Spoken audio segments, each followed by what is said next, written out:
I've been using both GnuCash and Quicken for a while now.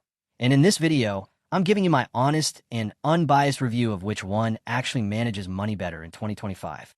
GnuCash is a free, open-source accounting software that's great for individuals and small businesses who are comfortable with manual data entry and want a robust, double-entry bookkeeping system.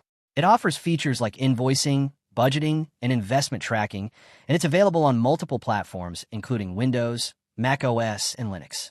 However, it lacks automation features like automatic bank transaction imports, which means you'll need to manually input or import your financial data. On the other hand, Quicken is a paid personal finance software that offers a more polished user experience with features like automatic bank synchronization, bill tracking, and investment management. It's ideal for users who prefer a more hands-off approach to managing their finances. Quicken also provides mobile apps and cloud syncing, making it easier to access your financial data on the go. However, it comes with a subscription fee, and some users have reported issues with customer support and software updates. So here's the bottom line.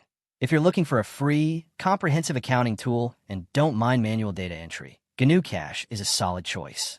But if you prefer automation and a more user-friendly interface, and are willing to pay for it, Quicken might be the better option for you. I hope this comparison helped you make a better decision. If it did, support the channel with a super thanks, and don't forget to subscribe for more honest reviews. See you in the next one.